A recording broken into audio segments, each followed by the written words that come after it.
Hey everybody out there, this is Seto Kaiba, and today for you guys we are going to be doing a deck update of my Celtic Guardian deck. You guys really liked this deck last year and I decided to revamp the deck, retune it for the new year coming because you guys always seem to like this deck and have gotten comments, where's the Celtic Guardian deck update?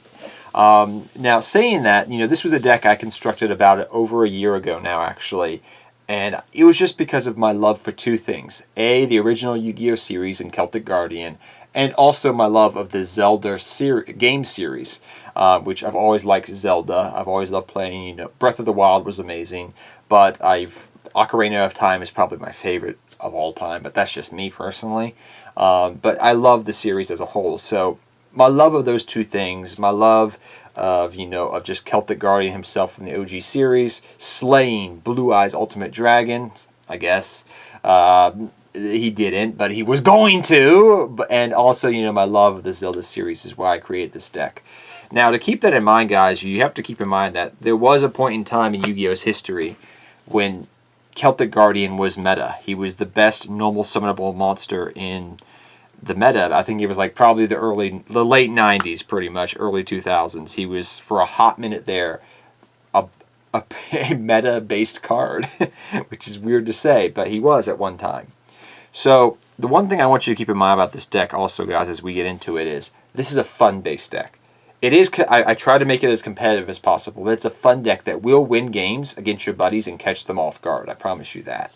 So I decided to run, the different artworks of Celtic Guardian. My favorite one, I had to say, is the Kazuka Takahashi alternative artwork, which I feel like is the most looking to Link.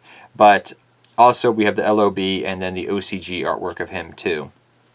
Now, Celtic Guardian, even though he's a vanilla, does have some things going for him. He's a warrior typing. He's an earth attribute, which is good. Those are two generic good things.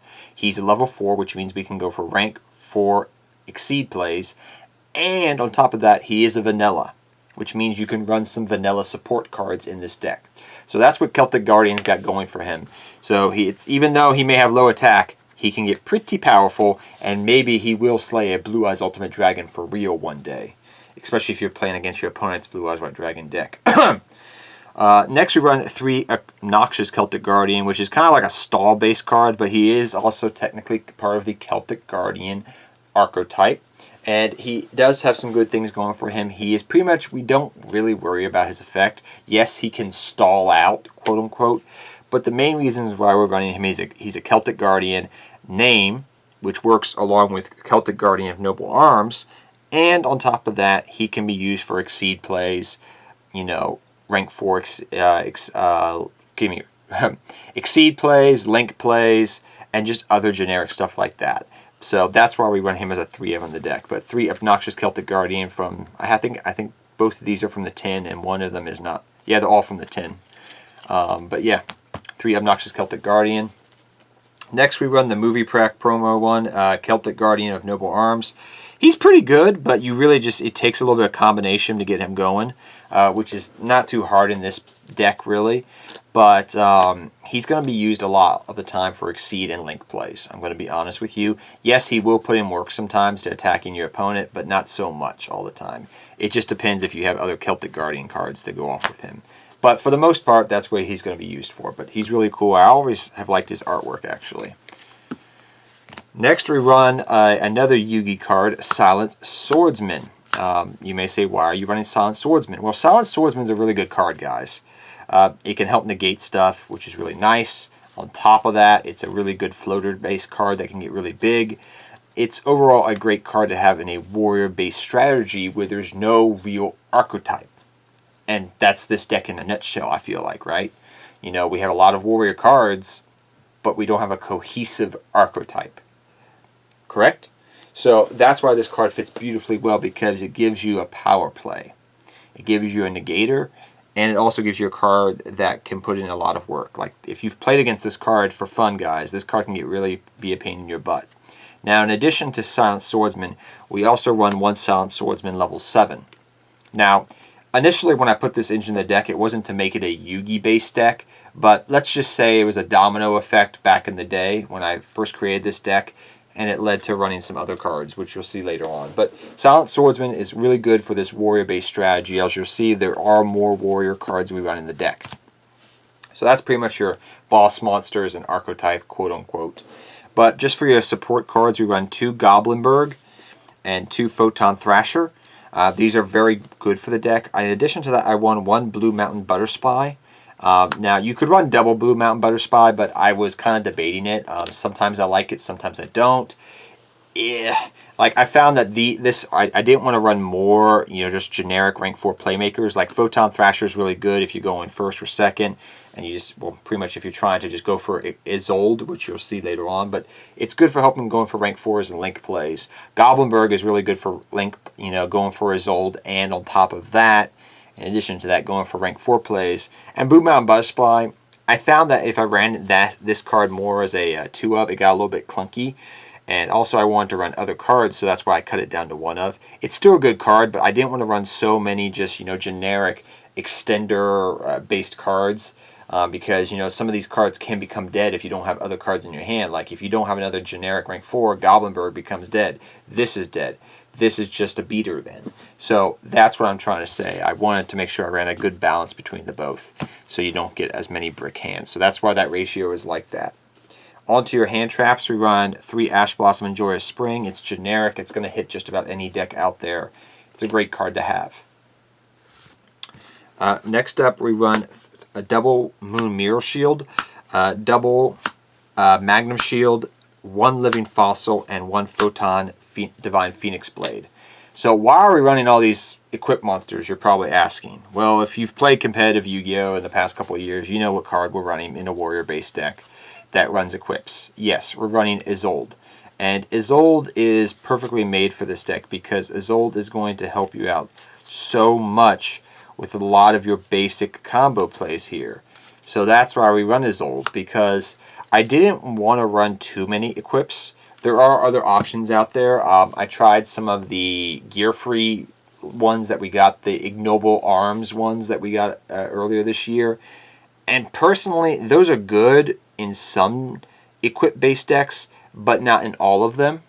I tried some of those cards out, and I was just like, they weren't enough. Because, like, say I have a Celtic Guardian out in the field, right? Moon Mirror Shield's going to help me run over it.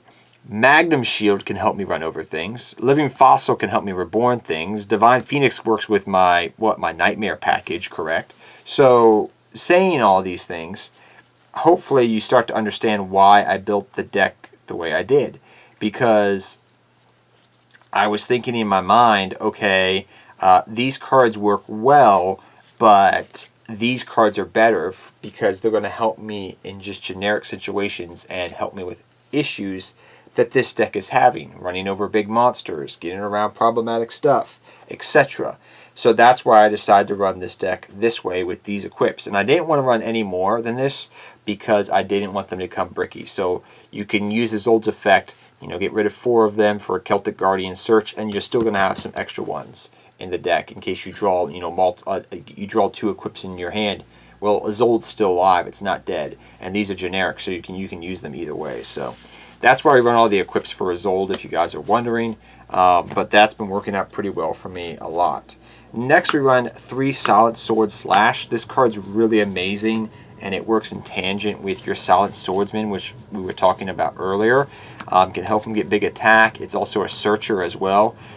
That's why we actually, in addition to running the Silent Swordsman, I run 1 Foolish Burial of Goods, because what you can do with Foolish Burial of Goods is you can send one of the Silent Sword Slashes directly from your deck to grave, banish it, and then you can banish it from your graveyard and search out your Silent Swordsman. So this becomes a Rhoda pretty much. So that's why we run the 1 Foolish Burial of Goods, because this pretty much is a Rhoda for your Silent Swordsman, right?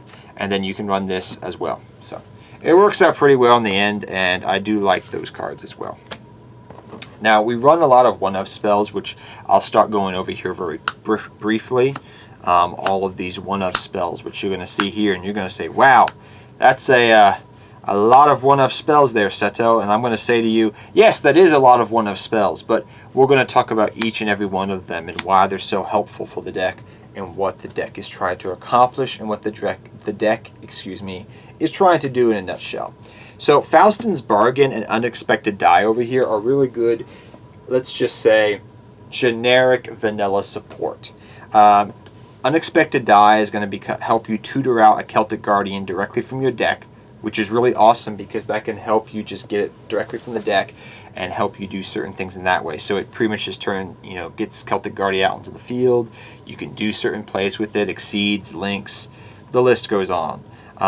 In addition to that, we also have Faustin's Bargain, which is a good card on its own because it can help get rid of an opponent's card and then bring out a Celtic Guardian.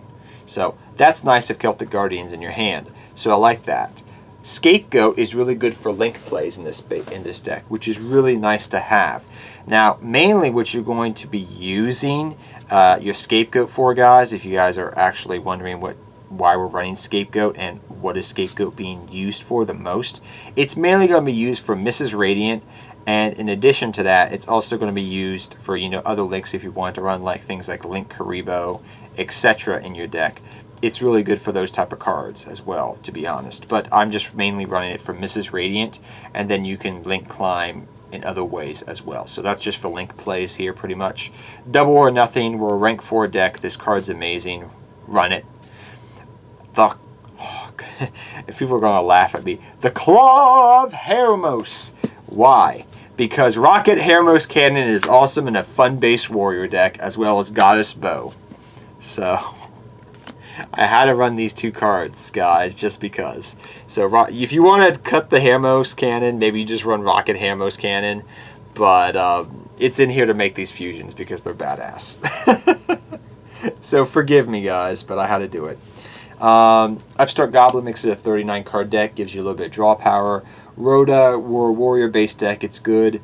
Call by the Grave, we don't want to get hand trapped. Monster Reborn, we're going to have things in grave because we can do combos. Let's reborn it.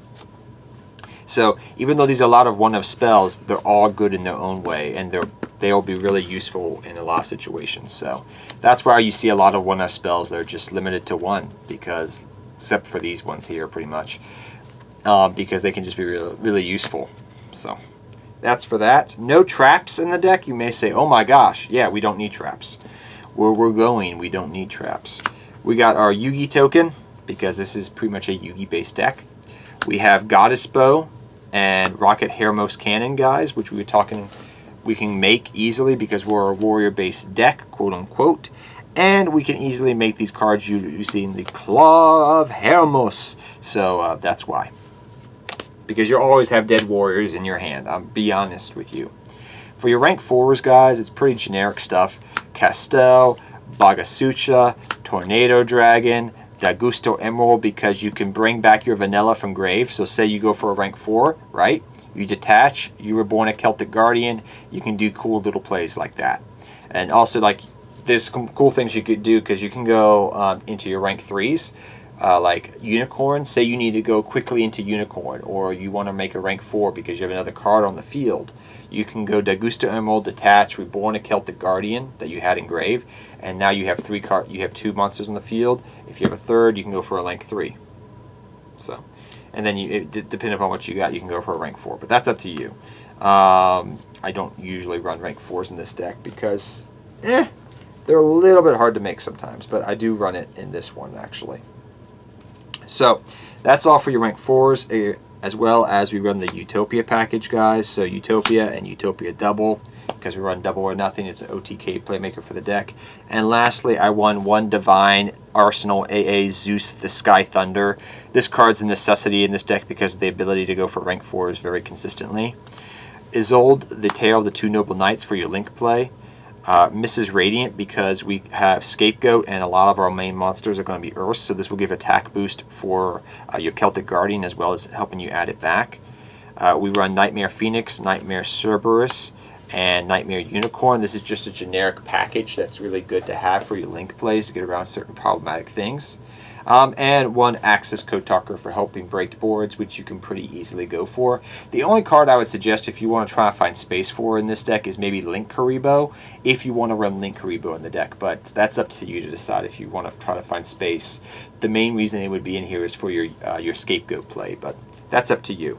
And then we have our scapegoat tokens because, hey, I'm a man of culture and I need very cute, beautiful waifu girls. So, yep, my scapegoat tokens right there for you guys because I'm a man of culture. Yep. So, hope you guys all enjoyed this video, guys. Like I said, I love this deck. It's a fun base deck. It's not super competitive, but it's really fun and actually can do fairly well, I find. When I originally built this deck, it was just out of the love for Celtic Guardian and Zelda, like I said, and it's a fun deck to play, guys. It is not super competitive by any stretch of the imagination, but it is a fun deck that will win games against your buddies and actually do pretty decent, better than you think. So, hope you guys all enjoyed this video. If you did, please leave a big thumbs up and remember to subscribe to the channel for more awesome videos. And until next time, guys, take care, have fun dueling, good luck dueling to all of you guys, and I'll see you all next time. Seto Kaiba out. Take care, everybody.